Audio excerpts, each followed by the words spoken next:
Hey guys, so I made this video to announce that I already rejected the doctrines of grace, the doctrine, yung tinatawag na Calvinism. Primarily dahil nakita ko itong text sa John 17 verse 12. By the way, the context is high priestly prayer. So napaka-importante nitong text na ito. And sana makita ng mga anti-Calvinist na mali talaga ito. Sabi dito, while I was with them, yung them dito ay yung mga apostol, okay? While I was with them, I kept them in your name, which you have given me. So, kasama ni Jesucristo yung mga disipulo, He kept them in God's name, kasi yung Diyos Ama naman yung nagbigay sa kanila. I have guarded them.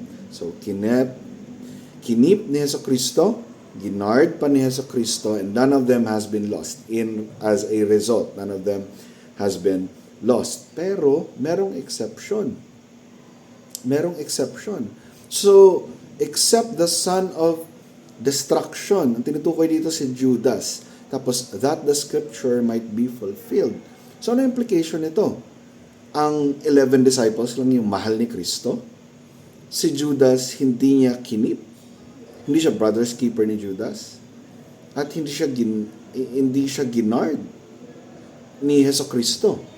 So, makita natin dito yung partiality ng ating Panginoong Jesucristo. Hindi mahal ng ating Panginoong Jesucristo si Judas. Kasi yung 11 lang yung kinip niya. Yung 11 lang yung ginard niya, and as a result, yung 11 lang ang hindi na lost. At merong isang exception, si Judas. Kawawa naman si Judas, no?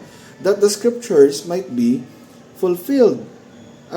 Tapos, pag tinignan natin itong, kung saan galing itong prophecy na ito, sa Psalms 109 verse 8, mababasa natin, may his days be few, may another take his office. So, nakaprophesy na si Judas, and nangyari talaga ito sa Book of Acts. Someone replaced his office.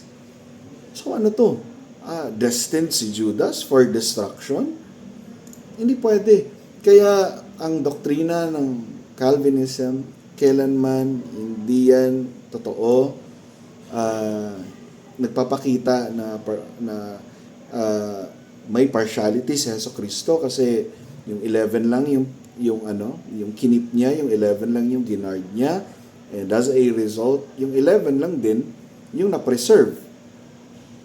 At si Judas, yung son of destruction, pinapakita ng mga Calvinist dito na siya ay destined for destruction at meron ng specific prophecy for Judas na talagang his days be few, may another take his office, may his children be fatherless, and his wife a widow. His wife a widow. Bakit? Mamamatay si Judas. Di ba? Mamamatay si Judas. So, again, napakasama ng Diyos ng Calvinism. Unfair siya. Kaya yun yung reason kung bakit nire-reject ko na ngayon ang doktrina ng Calvinism.